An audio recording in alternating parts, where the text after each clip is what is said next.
Casablanca cast reveals what most fans never figured out. Released in 1942 during the height of World War II, Casablanca captured lightning in a bottle. What audiences saw as flawless filmmaking was actually controlled chaos, brilliant improvisation, and more than a few carefully guarded secrets that the cast and crew took years to reveal. From actors who despised each other to a leading lady who couldn't speak English well enough to understand her own dialogue, from a script being written as they filmed, to romantic scenes shot with stand-ins, the reality behind Casablanca's production was far stranger than anything in the movie itself. Today we're pulling back the curtain on Casablanca's most closely guarded mysteries. Revelations straight from the cast and crew who brought this beloved story to life. The hidden meanings, the on-set tensions, the symbolic details placed throughout the film that completely transform how you understand Rick and Ilsa's journey. These aren't casual trivia facts. These are the profound insights that the actors themselves have revealed over the years.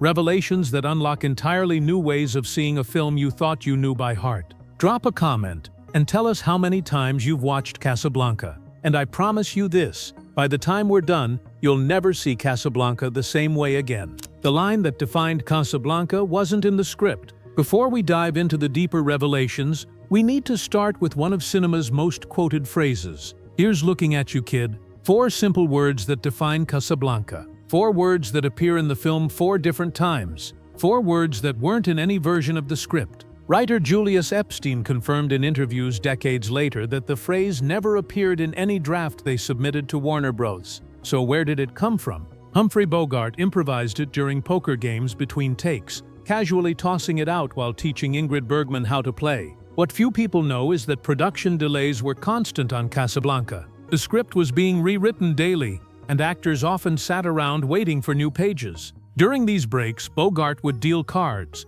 and try to teach Bergman poker. He'd raise his glass between hands and say, "Here's looking at you, kid," the way card players do. A casual toast, nothing more. Director Michael Curtiz overheard the phrase and immediately recognized its potential. He told Bogart to work it into his performance. Bogart did exactly that, inserting the line naturally into scenes, letting it become Rick's signature expression. The most famous use comes at the airport farewell, where Rick says goodbye to Ilsa forever. That emotionally devastating moment, the line that millions of viewers quote, was never written by the Epstein brothers or Howard Koch. It was pure Bogart, a poker table toast that became one of the American Film Institute's top movie quotes of all time. This casual beginning set the stage for what would become one of Hollywood's most unexpected masterpieces. A film where some of the most memorable elements emerged from chaos rather than careful planning. The leading lady who couldn't understand her own words. Perhaps the most shocking revelation about Casablanca's production concerns its leading lady. Ingrid Bergman delivers some of the most emotionally sophisticated dialogue in cinema history throughout the film. Her discussions of love and sacrifice, her navigation of complex political situations, her articulation of impossible choices, all of it performed brilliantly despite one crucial fact she later revealed: she barely understood what she was saying. Bergman had only been in America for 2 years when Casablanca began production in 1942. In her 1980 autobiography, My Story, she wrote candidly about her struggle with English during filming. Her Swedish accent was thick, and her vocabulary remained limited. She relied heavily on a dialect coach who worked with her on every line phonetically, helping her pronounce words she often couldn't define. Paul Henreid, who played Victor Laszlo, spent considerable time between takes helping Bergman understand the scenes they were shooting together. He revealed in a 1992 interview that she would ask him after almost every scene, "What am I saying? What does this mean?" The sophisticated political dialogue about letters of transit, Free France, and wartime resistance meant little to her beyond the sounds she needed to produce. What's even more remarkable is how director Michael Curtiz adapted his approach. Instead of explaining the lines intellectually, he would act out the emotions he wanted. Bergman would then mimic those feelings while delivering the phonetic dialogue. She was essentially performing emotional pantomime with words she'd memorized by sound rather than meaning. The Paris flashback sequences, where Ilsa delivers her most emotional dialogue, were performed with only basic comprehension of the actual words coming out of her mouth. Critics praised her nuanced delivery, the way she brought subtle shadings to complex lines, never knowing she was often feeling her way through scenes linguistically rather than intellectually. What could have been a disaster became one of cinema's most luminous performances. Bergman's emotional intelligence transcended the language barrier. Her confusion actually created a vulnerable, yearning quality that reads as romantic uncertainty on screen. She was genuinely uncertain, not just about which man Ilsa would choose, but about what her character was actually saying. That double layer of authentic confusion gave Ilsa a depth that scripted understanding might never have achieved. The production nobody believed in. One of the most ironic aspects of Casablanca's legacy is that not a single person working on it believed they were creating a masterpiece. What the cast revealed in subsequent decades paints a picture of a production that everyone viewed as just another wartime programmer. The film was based on an unproduced play called Everybody Comes to Rick's that had been rejected by every theater company that read it. Warner Bros. Purchased the rights for a modest sum, viewing it as material for a standard war drama designed to capitalize on current events. Nothing more. The studio assigned it a routine budget and treated it like any other assembly line production. Humphrey Bogart, in a candid 1952 interview, admitted he viewed Casablanca as just another job. He showed up, delivered his lines professionally, and left immediately after shooting wrapped each day. He invested nothing emotionally in the production because he saw nothing special in the material. "I thought it would be forgotten in 3 months," Bogart confessed. Ingrid Bergman's perspective was even more negative. She was contractually obligated to do the film when she desperately wanted to start work on For Whom the Bell Tolls instead. In her autobiography, she described feeling that Casablanca was wasting her time, keeping her from a role she actually cared about. She viewed the daily script rewrites as evidence that the production was a chaotic mess with no clear vision. Even veteran cinematographer Arthur Edison, who had shot prestigious productions throughout his career, treated Casablanca as routine work. The crew privately referred to it as just another refugee picture, one of dozens Hollywood was churning out during the war years. Initial test audiences in Pasadena gave lukewarm responses. Warner Bros. Planned a standard limited release in November 1942 with minimal promotion. The film opened wider in January 1943, and purely by coincidence, this expansion happened just as Allied forces landed in the real Casablanca during Operation Torch. That timing, completely unplanned by the studio, suddenly made the film feel urgent and relevant in ways nobody had anticipated. The cast and crew were stunned when Casablanca won Best Picture at the 1944 Academy Awards, beating out productions everyone had considered far more prestigious. It proved that sometimes magic happens precisely when nobody's trying too hard to create it. The film everyone dismissed as forgettable became one of the most enduring classics in cinema history. The co-stars who couldn't stand each other, the chemistry between Rick and Ilsa burns through every frame of Casablanca. That push-pull dynamic, the way they circle each other with attraction and resentment, the complexity of their reunion, it all feels heartbreakingly authentic. What the cast eventually revealed is that it was authentic, but not in the way audiences imagined. Humphrey Bogart and Ingrid Bergman actively disliked each other, and that genuine tension became the foundation for one of cinema's greatest screen romances. The extent of their mutual hostility only became clear through interviews conducted decades after filming. Bogart thought Bergman was pretentious and too intellectual. He found her Swedish refinement irritating, and her dedication to understanding her character's motivations excessive. He made jokes about her accent and mannerisms to crew members, mocking what he saw as her affected European sophistication. Bergman's perspective on Bogart was equally negative. In her 1980 autobiography, she described him as a morose drunk who never smiled, someone who made her time on set genuinely unpleasant. She was appalled by his drinking, which began during lunch breaks and continued through the afternoon, leaving him irritable for their romantic scenes. What few people know is that Bergman complained directly to director Michael Curtis about Bogart's garlic breath during close-ups. This complaint got back to Bogart and made their relationship even more hostile. Between takes, they rarely spoke except when absolutely necessary for blocking or technical coordination. Part of Bogart's hostility stemmed from his turbulent home life. His wife Mayo Method was intensely jealous of Bergman,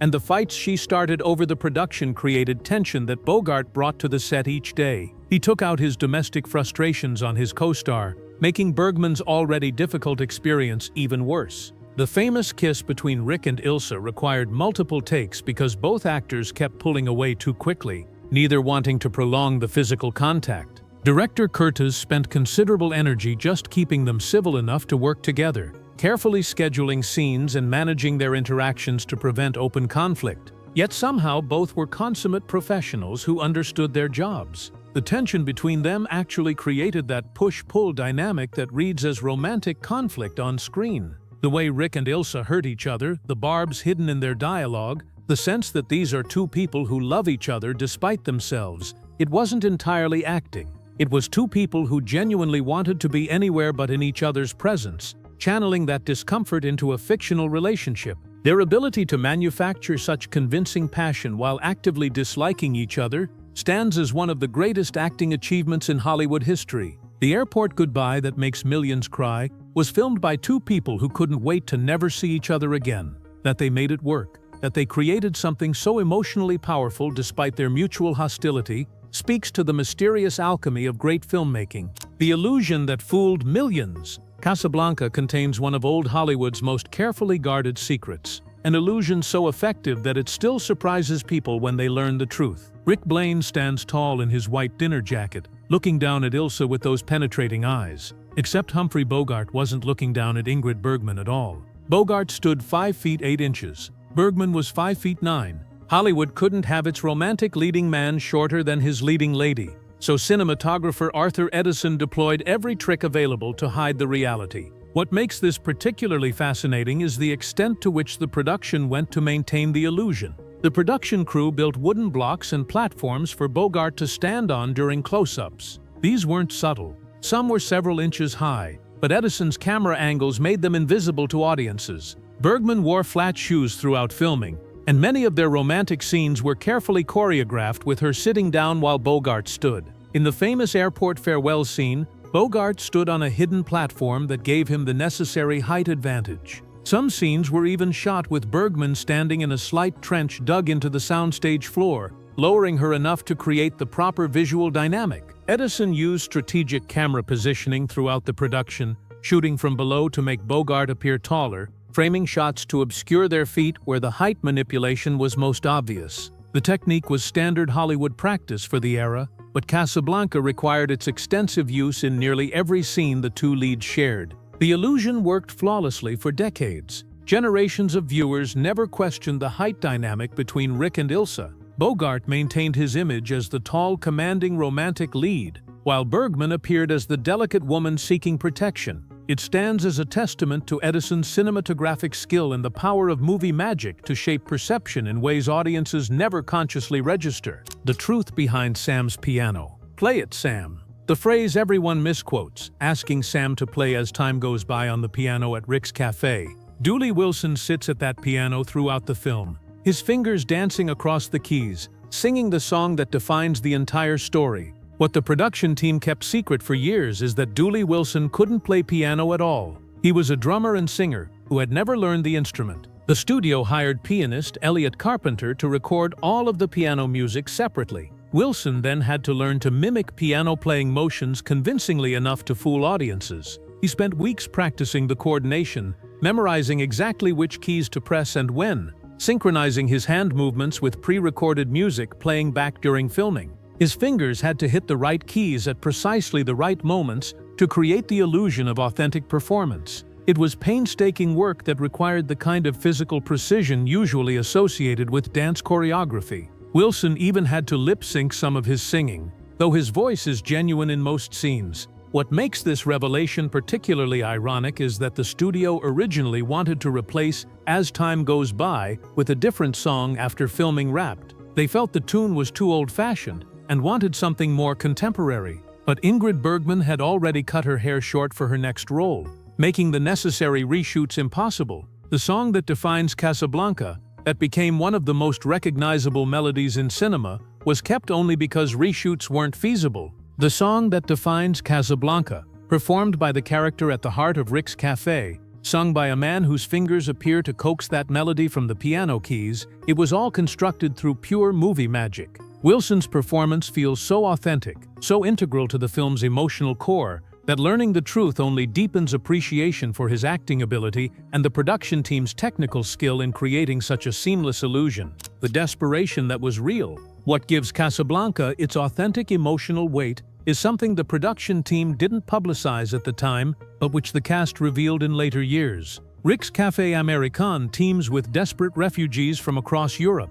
people seeking exit visas, running from the Nazis, caught in Casablanca waiting for passage to freedom. That desperation visible in those faces wasn't acting. Over 75 supporting actors and extras in the film were actual European refugees who had fled Nazi-occupied countries within the previous 2 years. S.Z. Sakal, who played Karl the lovable head waiter, had lost 3 sisters in German concentration camps. Konrad Veidt, who portrayed the chilling Major Strasser, was himself a German who fled the country because his wife was Jewish. In interviews before his death in 1943, Veidt revealed that playing a Nazi officer was deeply painful for him. He donated his entire salary from Casablanca to British war relief, unable to profit from portraying the ideology that had destroyed his homeland. Paul Henreid, who played resistance leader Victor Laszlo, had fled Austria after the Anschluss in 1938. Marcel Dalio, who played the croupier ML, had escaped occupied France, and most of his family would die in the camps.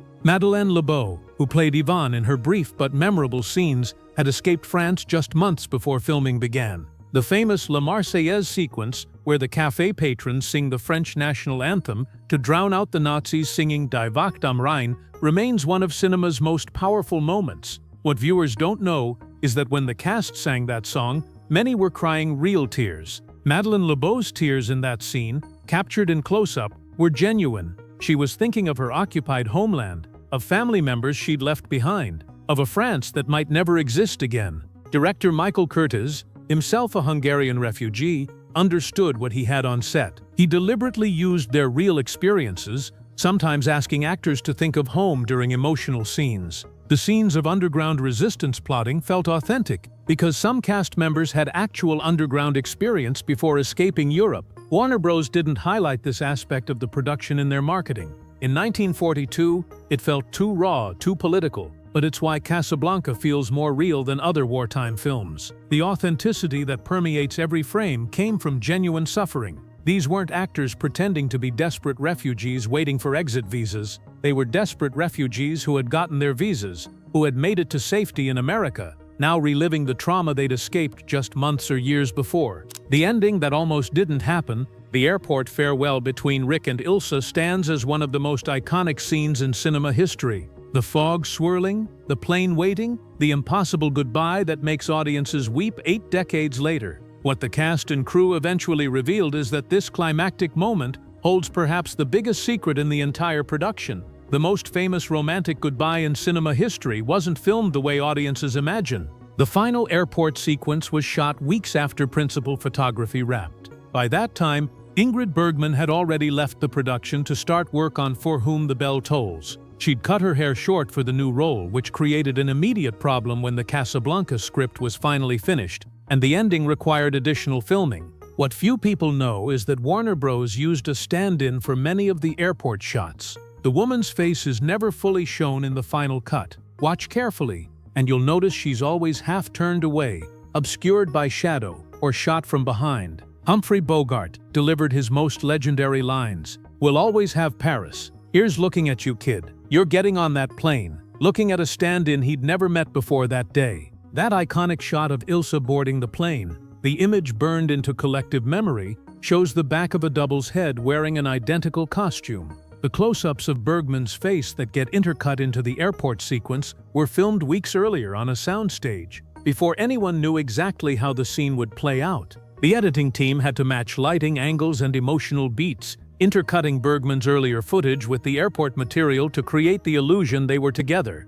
The stand-in wore Bergman's costume with the hat tilted down strategically to hide her face. Cinematographer Arthur Edison shot her from behind, in shadow, always in positions that concealed the deception. That famous thick fog surrounding the plane wasn't primarily an artistic choice, it was practical necessity. The fog hid the fact that they were on a soundstage rather than at an actual airport. The aircraft in the background was a half-scale model with little people dressed as mechanics to create forced perspective and make the plane seem full-sized. Nothing about that sequence was what it appeared to be. Tim Robbins later noted that even Paul Henreid didn't realize Bergman wasn't present for some of his takes in the scene. The deception was that complete. Warner Bros. Guarded the secret for over 2 decades because revealing it would have undermined the film's romantic power. The most romantic, emotionally devastating goodbye in cinema history was manufactured through editing and camera trickery. Bogart and Bergman, two people who actively disliked each other, never actually said goodbye at that airport together.